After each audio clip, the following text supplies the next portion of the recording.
Hello, അസ്സലാമു അലൈക്കും. എൻ്റെ പ്രധാനമന്ത്രിക്ക് സുരേഷ് ഗോപി സാറിന് ഒരു സല്യൂട്ടിരിക്കട്ടെ. അപ്പോൾ എല്ലാ നല്ലവരായ ആളുകളോടും പറയാനുള്ളത്, ഇംഗ്ലീഷ് മരുന്ന് ഒരുപാട് തട്ടിപ്പ് നടത്തുന്നു. അതിലൊരു 35% ചില ആളുകൾക്ക് താൽക്കാലിക ആശ്വാസമുള്ള മരുന്നുകളുണ്ട്. പക്ഷെ അതിന് ഡോക്ടറേറ്റ് കൊടുക്കാൻ കഴിയില്ല. മനസ്സിലായില്ലേ? അതിന് ഡോക്ടറേറ്റ് കൊടുക്കാൻ കഴിയില്ല. ഡോക്ടറേറ്റ് കൊടുക്കണമെങ്കിൽ മരുന്ന് കണ്ടുപിടിച്ച ഫാമിലികളുടെ ബാക്കിയുള്ളവർക്കേ പറ്റും. അതുപോലെ നമ്മുടെ നാട്ടിൽ ഒരു സമരവും ഒരു ബന്ധവും ഒരു ഹർത്താലും വേണ്ട. കാരണം സമരം ചെയ്യേണ്ട എന്നുള്ള ഭാഗമല്ല. കാരണം ഇതുവരെ ഉണ്ടായ സമരങ്ങളൊക്കെ ആലോചിച്ച് നോക്കുക. ഇപ്പോൾ ഖുർആനിലൊന്നും കൂട്ടാനുമില്ല കുറക്കാനുമില്ല. പക്ഷെ നമുക്ക് ജീവിക്കേണ്ടതോ നമ്മളുടെ എതിരെ തെറ്റായിട്ട് വരുന്നൊരു കാര്യവും പറയാൻ നമുക്ക് ഖുർആൻ സ്വതന്ത്രമില്ലെങ്കിൽ ആ ഖുർആൻ ശരിയാവില്ല. അതിന് കാരണം ഒന്ന് എൻ്റെ വീട് 2016 അടിച്ചു പൊളിച്ച് കോടിക്കണക്കിന് രൂപയുടെ നാശനഷ്ടമുണ്ടാക്കി എൻ്റെ ഭാര്യയെ കൊന്ന് ഈ കേസിലൊന്നും നമുക്ക് ഖുർആനോട് ചോദിക്കാൻ പറ്റില്ല. അത് ഉപയോഗിക്കണവരോട് ചോദിക്കാൻ പറ്റില്ല. എനിക്ക് വേദന അനുഭവിക്കാനും പറ്റില്ല. പക്ഷെ ഇതായാലും കൂട്ടാനും ഇല്ല കുറക്കാനും ഇല്ല എന്നൊക്കെ പറഞ്ഞാൽ വലിയ ബുദ്ധിമുട്ടാണ്. നമുക്ക് ജീവിക്കണ്ടേ? ഞാൻ ഒരു 70 കൊല്ലം ബാക്കിലേക്ക് നിങ്ങളുടെ ശ്രദ്ധ ശരിക്കുക. 70 കൊല്ലം മുന്നേ നമ്മുടെ നാട്ടിൽ എത്ര വണ്ടികളുണ്ടായിരുന്നു, ഏതൊക്കെ മൊബൈൽ സംവിധാനം ഉണ്ടായിരുന്നു, അന്ന് റേഡിയോ ഉണ്ടായിരുന്നു. ഇതൊക്കെ ഒന്ന് നിങ്ങൾ ചിന്തിക്കണം. ഒരു യൂണിറ്റ് കറണ്ട് ഉണ്ടായിരുന്നില്ല, റേഡിയോ ഉണ്ടായിരുന്നില്ല. ഒരു ദിവസം രാവിലെ മുതൽ രാത്രി വരെ നോക്കി നിന്നാൽ ഒരു വണ്ടിയാണ് പോവുക. അങ്ങനെ ഒരുപാട് ധാരാളമാണ് ഇവിടുത്തെ കോൺഗ്രസിൻ്റെയൊക്കെ ഭരണം. നിങ്ങളൊന്ന് ആലോചിച്ച് നോക്കണം. ഭരണത്തിന് ഞാൻ കുറ്റം പറയാൻ ആഗ്രഹിക്കുന്നില്ല, പക്ഷേ നടത്തിപ്പ് നോക്കണം. അനാവശ്യമായി സമരം ചെയ്യുക, അനാവശ്യ സമരങ്ങൾ എവിടെ നടക്കുക? നോക്കൂ, നിങ്ങൾ ഒരാളുടെ വീട് അടിച്ച് പൊളിക്കാനും നാശനാശം ചെയ്യാനും അയാൾ കുറ്റം ചെയ്തിട്ടുണ്ടോ ഇല്ലേ എന്ന് വ്യക്തമായിട്ട് പരിശോധിക്കണ്ടേ? എൻ്റെ 2 ഫോൺ നമ്പറിൽ തകരാറ് ചെയ്തത് ഈ ഖുർആൻ കയ്യിൽ പിടിച്ച ഈ മുസ്ലിം ആളുകൾ പെടുന്നവരാണ്. ഇന്ന് മുസ്ലിം ആളുകൾ വയനാട്ടിൽ ഒരുപാട് ആളുകൾ ദുരിതം അനുഭവിച്ച് വീട് ഒക്കെ പൊളിച്ച്, അതായത് അവിടുത്തെ ഉരുൾപൊട്ടലിനെ കുറിച്ചാണ് ഞാൻ സൂചിപ്പിക്കുന്നത്. ഒരുപാട് ദുരിതം അനുഭവിച്ച് ചിലവരുടെ ആളുകൾ കംപ്ലീറ്റ് നശിച്ചു. ചിലയിൽ ഒരെണ്ണം ബാക്കിയില്ല, ചിലയിൽ ഒരാൾ ബാക്കിയുണ്ട്. അങ്ങനെയുള്ള അവർക്ക് വയനാട്ടുകാരുടെ സ്വഭാവം വളരെ മോശമാണ്, അത് വേറെ ഇരിക്കട്ടെ. പക്ഷേ ഇത്തരം ഒരു ഘട്ടങ്ങൾ വരുന്ന സമയത്ത് നമുക്ക് അവരെ ഒന്ന് സഹായിക്കണം. സഹായിച്ചിട്ട് അവർ നമ്മുടെ പോലെ ആക്കണം. അത് നമ്മുടെ ബാധ്യതയാണ്. അവർക്ക് വേണ്ടിയിട്ട് 72,000 കോടി രൂപ നാട്ടുകാർ പല ആളുകളും കൈ കൊടുത്ത് ഓരോ ആളുകൾക്കും എൻ്റെ സല്യൂട്ടിരിക്കട്ടെ സഹായിച്ചവർക്ക്. പക്ഷെ അത് ഉപകരിക്കാനെത്തിയില്ല, അതവർക്ക് ഉപകരിക്കാനെത്തിയില്ല. അതുമാത്രമല്ല, എന്താണ് നമ്മുടെ ലീഗുകാർ ചെയ്യുന്നത് എനിക്ക് എത്ര ആലോചിച്ചിട്ടും മനസ്സിലാക്കുന്നില്ല. അതായത് ഒരാൾക്ക് വേദന വരുമ്പോൾ അതിനെ ചൊറുക്കാനുള്ളൊരു സംവിധാനം ആരുടെ കയ്യിലാണ് ഉള്ളത്, അത് നമുക്ക് എന്താ ചെയ്യാൻ കഴിയുക എന്ന് ചിന്തിക്കുന്നതിന് പകരം CH സെൻ്ററിൽ ഡയാലിസിസ് നടത്തുക, എന്നിട്ട് അതിൻ്റെ മുകളിൽ തട്ടിപ്പ് നടത്തുക. ഇതിൻ്റെ ഈ മരുന്ന് വെക്കുന്നവർ, ഈ തട്ടിപ്പ് നടത്തുന്നവർ അവരാണ് കണക്കാക്കിയിട്ട് അതിന്ന് നമ്മൾ ബിരിയാണി തിന്നാൽ 2 എല്ലിൻ്റെ കഷ്ണം പുറത്തേക്കുള്ളവർ കൊടുക്കുക, എന്നിട്ട് നായി അത് കടിച്ചിട്ട് ഓടുക. ഇത്തരം സമീപനം ലീഗുകാരെ അത് നടക്കില്ല. മനസ്സിലായില്ലേ? അതേപോലെ നെയിംസ്പ്രേയുടെ ഇക്കാര്യത്തിലാണ് ആ സൂചി വെച്ച മരുന്നിലുള്ള പൾട്ട കമ്പനിയാണ് അതിൻ്റെ കുറ്റക്കാരൻ. മരുന്നുണ്ടാക്കിയ കമ്പനി. അതേപോലെ ഓട്ടിസം ബാധിച്ച കുട്ടികൾ നിരവധിയുണ്ട്. അവർക്കൊരു മരുന്ന് കൊടുക്കാൻ പോലും നമ്മുടെ ഗവൺമെൻറ്റുകൾക്കായിട്ടില്ല. നമ്മളൊന്ന് ആലോചിച്ച് നോക്കണം. ഞാൻ ഇന്ന് പറയുന്നത് വളരെ വ്യത്യസ്തമായിട്ട് നമ്മുടെ നാട്ടിൽ ഒരാളും ഏത് പോലീസ് കംപ്ലൈൻറ്റും ഏത് കോടതി കംപ്ലൈൻറ്റ് എടുത്താലും അത് രംഗത്ത് വരില്ല. കാരണം ഇവിടെയൊക്കെ ഈ മാർക്സിസ്റ്റ് പാർട്ടിയുടെ ആളുകൾ കൂടുതലാണ്. അവർ കൂട്ടായിട്ടാണ് നാക്കി നിരത്തിക്കണം. എന്നിട്ട് അവർ ചെയ്യുന്നത് വലിയ സാധനം. അവർ 35,000 കോളേജിൽ വിദ്യാഭ്യാസം പഠിച്ചിട്ടുണ്ടെന്ന്. വിദ്യാഭ്യാസം പഠിച്ച അവിടെ 1ാം ക്ലാസ് പഠിച്ചില്ല എന്ന് ഞാൻ പറയും. ഉണ്ടെങ്കിൽ നിങ്ങൾ തെളിയിക്കുക. കാരണം നിങ്ങൾക്ക് ഒരു പാഠവും അറിയില്ല. മാർക്സിസ്റ്റ് പാർട്ടിയോടും ലീഗിൻ്റെ ആളുകളോടാണ് ഞാൻ ഈ കാര്യം പറഞ്ഞത്. എന്താ ഇങ്ങനെ പറയാൻ കാരണം എന്നും കൂടി നിങ്ങൾ ചിന്തിക്കണം. മറ്റുള്ളവരുടെ നാശനഷ്ടം ഉണ്ടാക്കിയിട്ട് നിരപരാധികളുടെ വീടടിച്ച് പൊളിക്കും, കൊല ചെയ്യുകയും ചെയ്തിട്ട് നിങ്ങളതിൽ കുറുക്കനുകളുടെ മരിയൊക്കെ ഓക്കെ എന്ന് പറഞ്ഞുകൊണ്ട് കാര്യമില്ല. മനസ്സിലായില്ലേ? നിമിഷപ്രിയയുടെ കാര്യത്തിലും അതാണുള്ളത്. വിശുദ്ധ ഖുർആനിൽ ഈ കാര്യമൊന്നും പറയുന്നില്ല. അത് പറയുന്നത് ഖുർആൻ്റെ കാര്യമല്ല. നമുക്ക് ജീവിക്കാൻ ചിലപ്പോൾ വാച്ച് കണ്ടുപിടിച്ചുണ്ടാക്കേണ്ടി വരും, തുണി കണ്ടുപിടിച്ചുണ്ടാക്കേണ്ടി വരും, പെയിൻറ്റ് കണ്ടുപിടിക്കേണ്ടി വരും. പിന്നെ 1990 വരെ ഇവിടെ ടൈൽസ് ഇല്ല, കേരളത്തിലില്ല. 1990 വരെ ഇല്ല, അതിന് ശേഷം ഉണ്ടായത് ആ ടൈൽസ്. ഇങ്ങനെ ഓരോരുത്തരും ഓരോ സാധനങ്ങളായിട്ട് കണ്ടുപിടിച്ച് വന്നാൽ ഇത് ഖുർആനിൽ കൂടില്ല കുറയില്ല എന്നൊക്കെ പറഞ്ഞ് പ്രചരണം നടത്തിയാൽ അത് വലിയ ബുദ്ധിമുട്ടാണ്. ഖുർആൻ എന്ത് ചെയ്തു? ഖുർആൻ പറഞ്ഞത് ഒരുപാട് കാര്യങ്ങളാണ്. മനസ്സിലായില്ലേ? ഒരുപാട് വലിയ വലിയ കാര്യങ്ങൾ. അലന്തര കൈഫ ഫഅല റബ്ബുക ബിഅസ്ഹാബിൽ ഫീൽ അലം നജഅൽ കൈദഹും ഫീ തദ്ലീൽ വയറൻ അബാബിൽ തർമിയം ബിജാറത്തിൻ മിൻ സിജീൽ വജഹലഹും കഹസ്ബിൽ മഅകൂൽ. മനസ്സിലായില്ലേ? സർവശക്തനായ റബ്ബ് നിങ്ങൾ കുടുങ്ങിയ സ്ഥലങ്ങളിൽ നിങ്ങൾക്ക് വേണ്ടുന്ന സഹായങ്ങൾ ചെയ്യും. കയപ്പം പൊളിക്കാൻ ആനയെ കൊണ്ട് വന്ന് തകർത്തിയ സമയത്ത് കൂരിയാറ്റ പോലെയുള്ള ഒരു പക്ഷിയിൽ നിന്ന് ഒരു കടുകുമണി പോലെയുള്ള ഒരു സാധനം തലയിലിട്ട് ഉരുകി വലിച്ച് വെള്ളമായി പോയി ചീഞ്ഞു നാറിയ വൈക്കോൽ തുറമ്പ് പോലെ എന്ന് വിശുദ്ധ ഖുർആനാണ് പറയുന്നത്. ഈ ഒരൊറ്റൊന്നും മതി നമുക്ക്. അതിൽ ഒരുപാട് ഭാഗങ്ങൾ കിടക്കുക, അതൊക്കെ അവിടെ കിടക്കട്ടെ.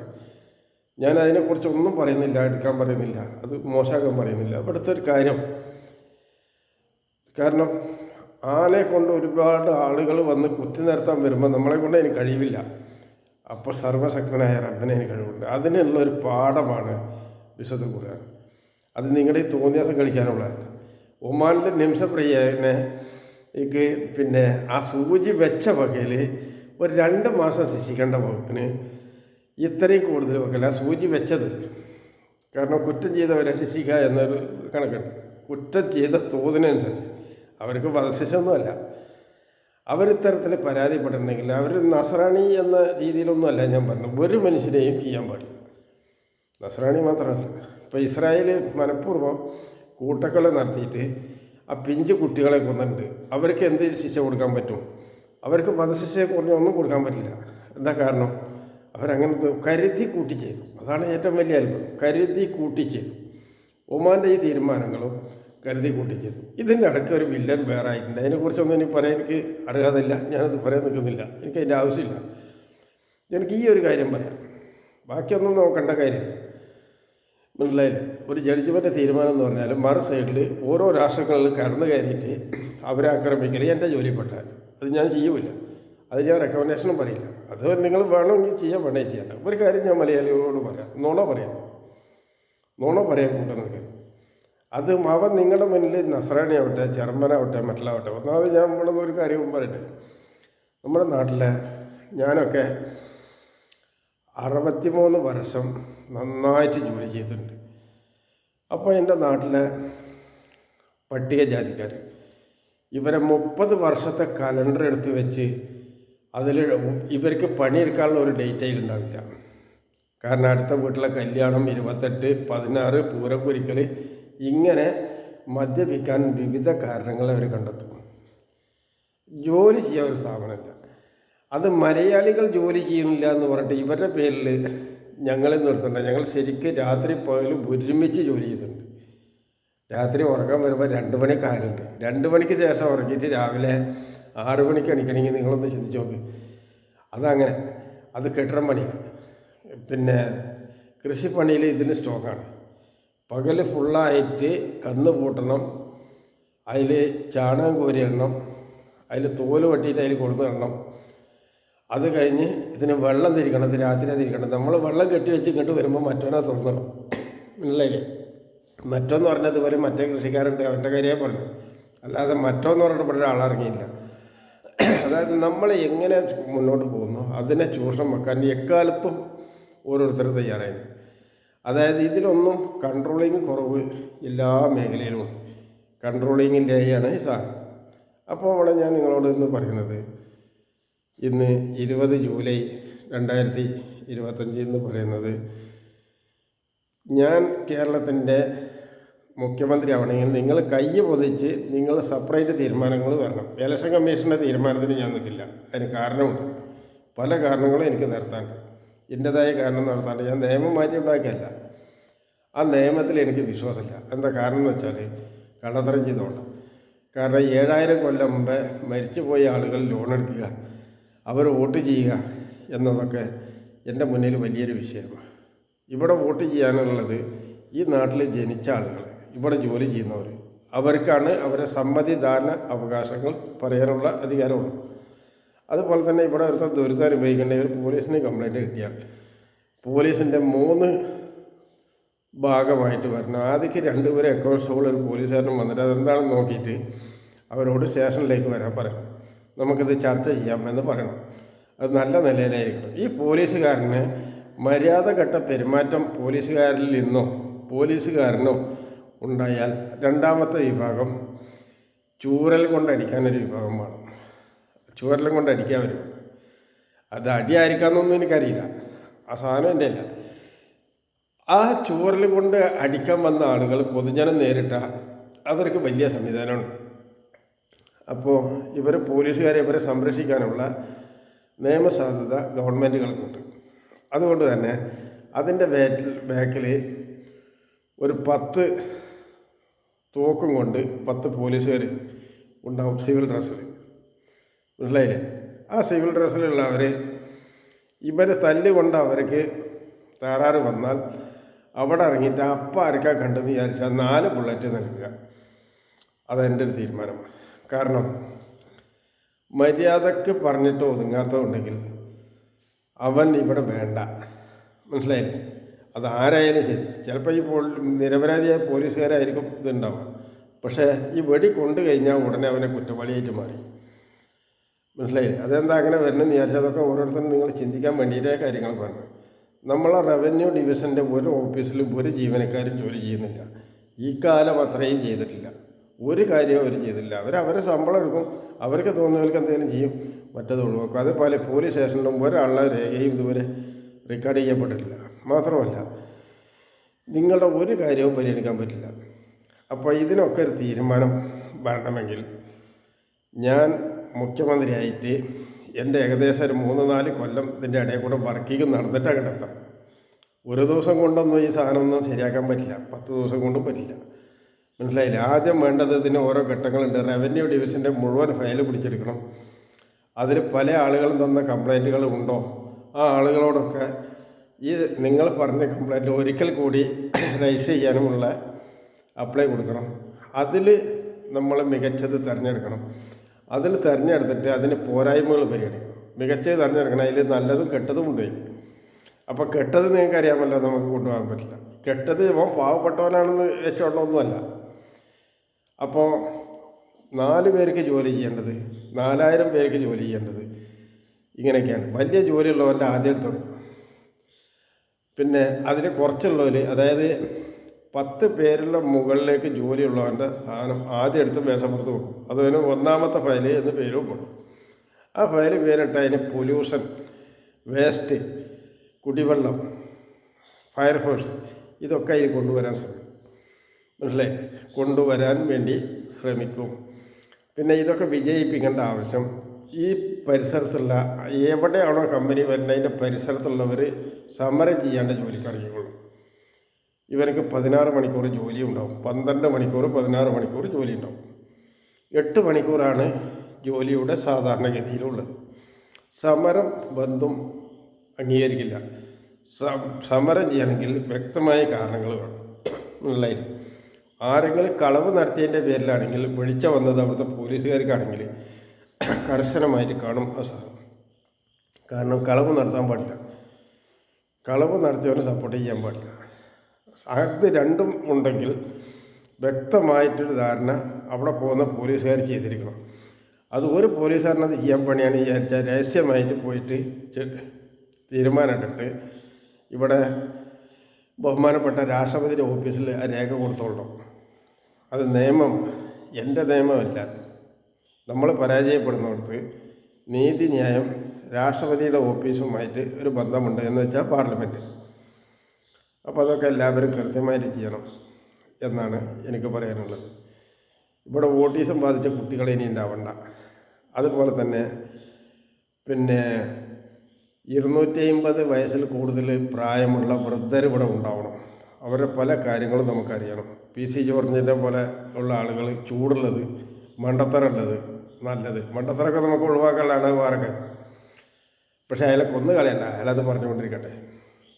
അതുപോലെ വയസ്സായ അമ്മമാർ, ഇവരൊക്കെ ഈ നാടിൻ്റെ സമ്പത്താണ്. അതുപോലെ ഓട്ടിസം ബാധിക്കാത്ത പിഞ്ചു കുട്ടികൾ, മനസ്സിലായില്ലേ? ഇത് നമ്മൾക്ക് ഉണ്ടാക്കാൻ ഞാൻ വൈദ്യം നടത്താണ്ട് ഈ സാധനം കൊണ്ടുവരാണ്ട് നടക്കില്ല. അതുപോലെ ശ്വാസം മുട്ടലിന് മഴക്കാലത്ത് ഉള്ളവർക്ക് ഒരു മഴക്കാലത്ത് മാത്രം ഇവർക്ക് 2000 രൂപയുടെ മരുന്ന് നൽകും. അത് എല്ലാ മാസവും ഇത് കിട്ടില്ല, ഒരു തവണ ചെയ്താൽ പിന്നെ ഇവർക്ക് ആ രോഗം മാറി എന്നാണ് കണക്ക്. പിന്നെ അത് കഴിഞ്ഞാൽ അത് ഉണ്ടാവില്ല. പിന്നെ അറ്റാക്കിൻ്റെ മരുന്ന് ഒരു 200 രൂപയുടെ, അത് എപ്പോഴും ഇവർ വാങ്ങി കഴിക്കണമെന്നൊന്നുമില്ല, മനസ്സിലായില്ലേ? അത് ഞങ്ങൾ പൈസ ഒന്നും മുടക്കില്ല, അത് പൈസ നിങ്ങൾ തന്നെ മുടക്കണം. കാരണം ഗവൺമെൻറ്റിന് എല്ലാവരെയും ഒരുമിച്ച് അങ്ങനെ ചെയ്യല്ല. അതിന് നിങ്ങൾക്ക് പണിയും ശമ്പളം തന്നിട്ടുണ്ട്, അതിനടുത്ത് ഉപയോഗിക്കുക. അപ്പോൾ ഇങ്ങനെ ഓരോ പകലയിൽ. അതേപോലെ വൃദ്ധരുടെ പെൻഷൻ ഇപ്പോൾ 1600 അത് 25,000 രൂപ കൊടുക്കാൻ പറ്റുമോ എന്ന് പരിശ്രമിക്കും. അതുപോലെ തന്നെ ബിൽഡിംഗ് ടാക്സ് ഇപ്പോൾ പിന്നെ ബിൽഡിങ് പണിയാനുള്ളൊരു പ്ലാൻ കൊടുക്കണമെന്ന് വിചാരിച്ചാൽ 40,000 രൂപയാണ്. അതേ സ്ഥാനത്ത് അതിൻ്റെ പെർമിഷൻ ബിൽഡിങ്ങിൻ്റെ ടാക്സ് 4 ലക്ഷവും 4 കോടിയുമാണ്. അതൊക്കെ കുറച്ചിട്ട് തൊഴിൽ സ്ഥാപനം വന്നാൽ ഇത് 4000 രൂപയുടെ അടിയിലേക്ക് കൊണ്ടുവരാൻ സാധിക്കും, മനസ്സിലായില്ലേ? ഇത് 4000 രൂപയുടെ. അതേമാതിരി എല്ലാ വീടിനും കറണ്ട് ലോൺ കൊടുത്ത്, ലോൺ അവരടക്കം തന്നെ വേണം, കൂടാണ്ടൊന്നും കഴിയില്ല. പക്ഷേ അത് വെച്ചിട്ട് സംവിധാനങ്ങൾ കൊണ്ടുവരും എല്ലാ മേഖലയിലും, മനസ്സിലായില്ലേ? അതിന് നട്ടെല്ലും പിന്നെ ഊർജ്ജമുള്ള ഒരു നല്ല നിരക്കുള്ള ഒരാളാണ്. പക്ഷേ ഞാൻ എന്ത് ചെയ്താലും ബഹുമാനപ്പെട്ട നരേന്ദ്രമോദി എന്ന് പറഞ്ഞിട്ടായിരിക്കും തുടങ്ങുക, അവസാനിപ്പിക്കുന്നത് അവിടെ ആയിരിക്കാം. കേന്ദ്ര ഗവൺമെൻറ്റിൻ്റെ ഏതൊരു നിലപാട് വന്നാലും ഞാൻ അതിന് എതിര് നിൽക്കാൻ എനിക്ക് സാധിക്കില്ല. അതിന് കാരണം ഒരുപാട് കാരണങ്ങൾ നിങ്ങളോട് പറയണം. ഇപ്പോൾ അത് 20 മിനിറ്റ് വീഡിയോ ആണ്. ഇത് പിന്നെ 5 മണിക്കൂറായാലും അതിന് പകരം പറയാൻ സാധിക്കില്ല. കാരണം അത്രയേറെ കാര്യങ്ങൾ അതിൽ പറയാനുണ്ട്. കാരണം നമ്മുടെ നാട്ടിലെ ഭരണങ്ങൾ കംപ്ലീറ്റ് താഴോട്ട് പോയ സമയത്താണ് RSSകാരാണ്. അതായിക്കോട്ടെ ഇവരുടെ അടുത്ത് മതം പഠിക്കാത്തൊരു സംവിധാനമുണ്ട്. അത് ആ മതം പഠിക്കാത്ത സാധനം മാത്രമേ ആവണുള്ളൂ. ബാക്കി അവരുടെ വേദനകളാണ്. എന്നെ ആക്രമിച്ച മാതിരി അവരെയും ഇതുപോലെ ആക്രമിച്ചത് കൊണ്ടാണല്ലോ അവർ വരുന്നത്. അതാണ് എൻ്റെ കാഴ്ചപ്പാട്. അസ്സലാമു അലൈക്കും. ഞാൻ കരൾ രോഗ വിദഗ്ധൻ, പച്ചില മരുന്ന്, കൊടുങ്ങല്ലൂർ, പട്ടാമ്പി.